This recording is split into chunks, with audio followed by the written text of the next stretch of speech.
This is Audible. Metal Mage, written by Eric Vall, narrated by Christopher Boucher and Jessica Threet. Chapter 1. Mason, it's time to wake up now. My eyelids fluttered as I drifted to the surface of consciousness, summoned by the beautiful, lilting voice that echoed around me. That's it. The voice coaxed. Open your eyes now, love. I did as the voice instructed and blinked into a blinding light. I tried to shy away from it, but a gentle hand on my chin held me fast. A silken pair of lips brushed against the back of each of my eyelids, and immediately my body went lax. When my eyes drifted open again, my vision was clear, and my heart just about stopped. The most gorgeous woman I had ever seen stood before me. My breath actually caught in my throat as I laid eyes on her. Her hair was a dazzling silvery white, glittering like strands of diamonds, and it cascaded down her shoulders like liquid starlight. In fact, her entire body gave off an ethereal glow. My eyes traveled down past her lovely bare shoulders, and her dress immediately made me lightheaded. It was an off-the-shoulder number with a deep V-cut that ran nearly to her navel. The purple fabric of the dress was completely sheer, and the dress itself was mere scraps. I didn't understand how the two pieces of sheer fabric that ran down either side of the woman's chest kept her ample cleavage at bay. Unable to stop myself, I let my eyes continue downward past her belly button, and then I got sidetracked again by the slit in the dress that ended right at the junction of the woman's thigh and hip. I would have been derailed completely by that sight if I didn't happen to glance down quickly at her feet and realize she was standing on nothing. As in she was floating. And in space, apparently, too, because below her feet stretched an endless purple void of stars and swirling galaxies and flashing nebulas. I gasped in shock and then panicked because, well, there's no air in space, right? I would have stumbled if I had been standing on my own 2 feet, but as I looked down my own body, I realized that I was floating too. Oh my God, I'm dreaming, I murmured in disbelief. I kicked my feet like I was trying to tread water, but I only thrashed in place uselessly. Holy crap! The ethereal woman before me laughed, and it was like nothing I had ever heard. It was like the very stars that swirled around us were singing. I found myself relaxing completely at the sound, despite my strange circumstances. "Who are you?" I mumbled with awe as I took in every inch of her beautiful face. I realized her eyes were a snapshot of the galaxies that eddied around us. They had no pupils, and I was captivated as supernovas flared and died and were reborn within their depths. Still disoriented and not 100% in control of my facilities, I added, "How did I dream up someone as gorgeous as you?" The woman laughed again and reached out to touch my face. Her fingertips skimmed lightly over my cheek, and my body went hot and cold simultaneously. Oh, Mason, she sighed as a bewitching smile stretched across her radiant face. You may be powerful, but not so grand as to have created me. I blinked as my frazzled brain attempted to process her words. Wait, what? I asked, rather ineloquently. The woman's smile grew, and she took a step back, or, I guess, floated away. I shook my head and forced myself to concentrate as the woman began to speak again. I fear I am getting ahead of myself, she said. This must all be confusing for you. She tilted her head sympathetically toward me, but I thought I saw something like a smirk twitch across her full, pouty lips.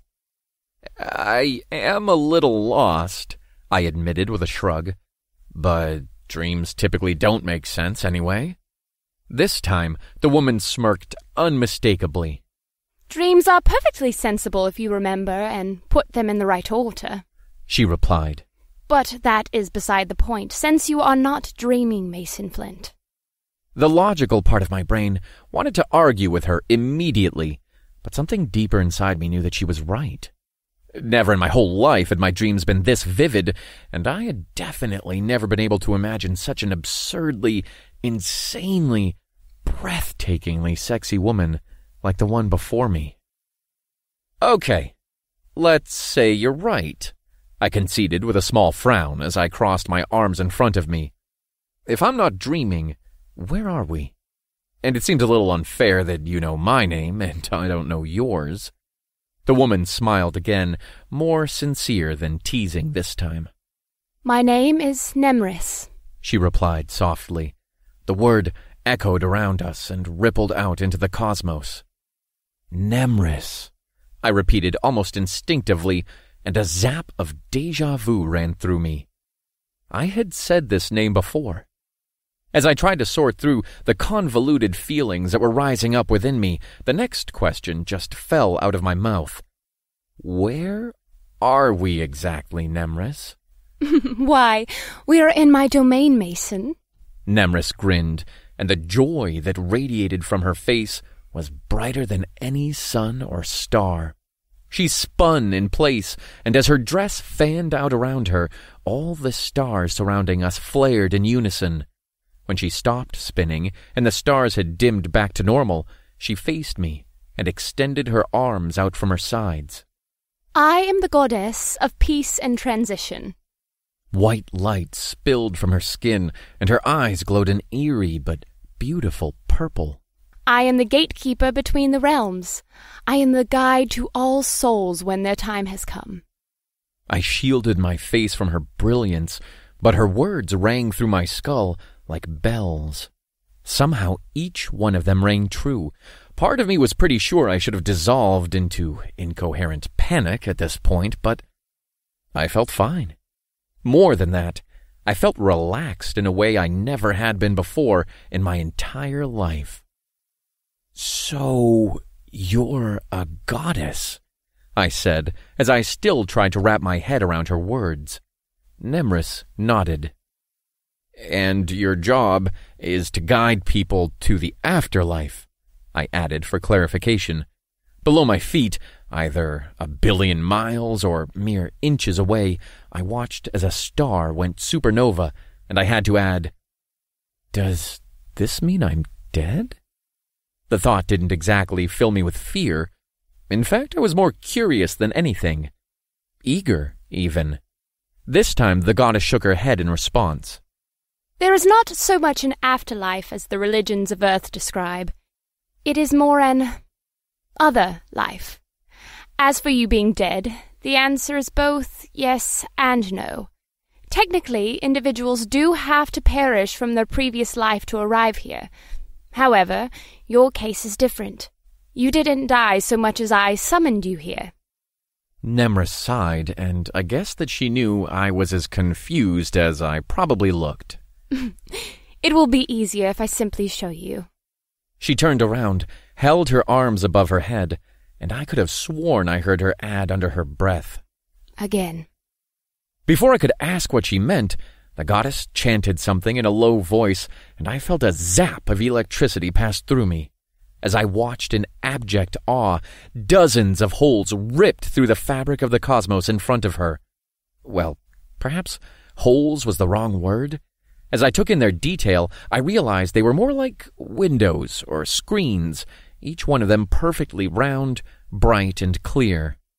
Each of these portals you see, she explained as I floated to her side, is a window to another world, another universe, another realm.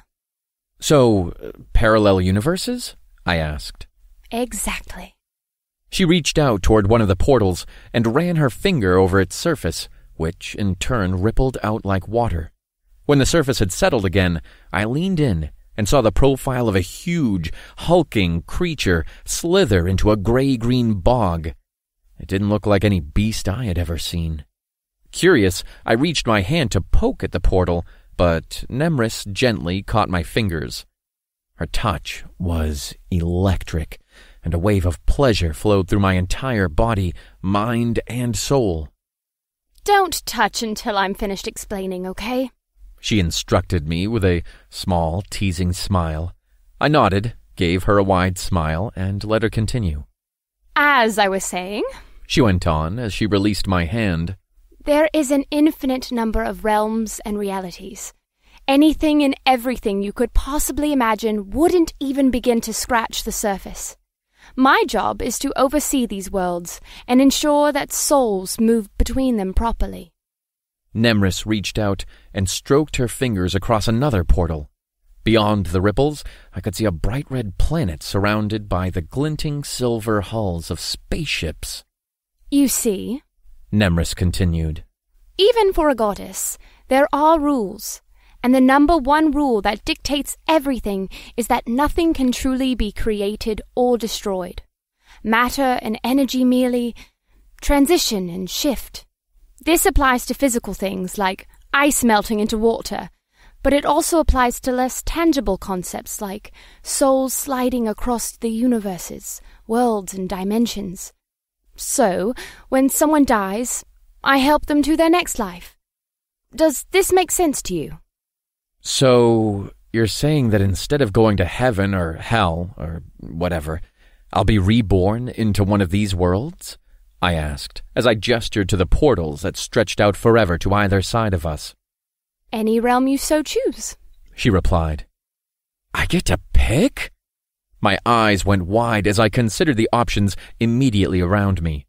Just in my direct eye line, there was a portal with a city that looked like it was constructed underwater. Another portal, which only showed a bridge suspended between two pink mountains, and a third portal from which a giant orange eye blinked at me. Of course, she replied. Does everyone get to choose? I asked as I looked back at her. Nemris's smile grew into a sly grin, and every hair on my body rose as my skin tingled. No. Everyone else is cycled through none the wiser of the truth, though I do my best to place them in worlds where I think their souls would be happy. No one else has a direct choice. Except you. You are special. She reached out and dragged her fingertips across the stubble on my jaw, and I was overwhelmed by déjà vu again. Without thinking, I lifted my hand and pressed it down on top of the one the goddess had laid against my cheek. What makes me so special? I asked quietly. I hadn't really amounted to much on Earth. I was just an average guy. I worked a mundane office job as the operations manager at a semi-large steel company outside Chicago. It paid nicely, and I was home by 5 every day, but I hadn't been exactly passionate about overseeing the people who oversaw the production of steel construction beams. Most weeks, I couldn't tell you a single thing I had accomplished or a single person that I had a meaningful conversation with. I'd always struggled with making connections to people, and after my adoptive parents died my second year of college, I kinda gave up entirely. I had graduated top of my class and landed my current job pretty easily. I had a few girlfriends here and there, but nothing had ever felt right. Nothing had ever sparked my passion, and I found myself just going through the motions that society expected from me. The only things that came even close were the pulpy fantasy novels I had stacked up all over my house, and the occasional, frequent Renaissance festivals that they had led me to. However, Nemris looked at me like I was the most interesting man in the world. No, in all the worlds, in all the universe and realities. Her eyes, which were themselves swirling galaxies, roved sweetly over my face, and instead of responding to my question, the goddess leaned in and pressed her mouth gently against mine. It felt like the Big Bang went off in my head. Instantly, 1,000,000 images exploded in my mind as the stars whirled around us. Most of the pictures flashed by too quickly for me to see fully or make sense of them, but there was one that stuck out. A snapshot of me pressing Nemris up against a wooden beam, her head thrown back in ecstasy and her legs wrapped around my waist, from which hung a gleaming yet bloodied silver sword. I inhaled sharply as Nemris pulled her lips from mine, and the images faded away to nothing. Then I blinked open my eyes in disbelief. Those were memories, I rasped, my voice hoarse as realization crashed down over me. My lips still burned with the real and remembered taste of the goddess. Just a few. Nemris grinned slyly, her nebula eyes hooded and still trained on my mouth, as if the kiss had stirred up her passion too. Enough to show you that we have a shared past, you and I. A past in which you helped me greatly, and, in return, I granted you a little autonomy in which world you would live in next. In how many lives have I known you? I asked. I tried to think back to all the images she showed to me, but they slipped through my fingers like smoke. 1 or 2, the goddess replied, but something about her smirk told me she might not be telling me everything. The life you had before Earth had been a particularly hard one, Nemris went on, and I recalled the bloodied sword from before. In result, when it came time for you to choose your next path, you asked to be reborn on Earth, as a baby, free of your past memories. You said you wanted a tranquil, easy life. I had my doubts. You were never one to sit still before. But I granted your wish and gave you my blessing, which manifested in these lovely new eyes of yours. With one hand, she reached out and ran a fingertip around the corner of my right eye. With her opposite hand, she coiled a lock of silvery hair around her finger, and it took me a moment to realize the color was the exact shade I saw every morning when I met my eyes in the mirror. But now, the goddess declared as she danced out of my reach again with a grin, it is time to choose a new path once again. So, where would you like to go next, Mason Flint? She raised her hands above her head again, and all the portals flashed and flared white, like flickering Christmas lights. I looked at the infinite amount of choices, but then a thought occurred to me. Will I have to be reborn as a baby again? I asked, as I looked back to Nemris. I wasn't actually looking forward to the idea of puberty again, or high school. If you were anyone else, the goddess crooned as she ran her fingers up my sternum, I would say yes. But I rather like this particular body of yours. I do too, I murmured as my eyes zeroed in on her luscious lips again. Every atom of my being ached to kiss her, and by the look on the goddess's face, she knew it. Then I can drop you in whichever realm you choose, just as you are, Nemris whispered as she reached her arms up around my neck, tilted her head to the side, and spun me around to face the portals head-on. To make things a little easier, however, the goddess went on as if she hadn't made all my blood rush down south, I have pre-selected several worlds which I think you would enjoy. But if none of these are to your liking, we'll find one that is. Nemris waved her arm, and 3 separate portals floated down until they were suspended right in front of us. The portals stretched and elongated until each one was about the same height and width as I was. The goddess leaned forward and tapped the center of all 3 of them with a long, slender finger. The portal on the left looked out over an alien magenta landscape. I watched as a herd of blue creatures as large as elephants, but with twice as many legs, thundered across a meadow, hounded by a pack of humanoid figures in what looked like strange all-terrain vehicles.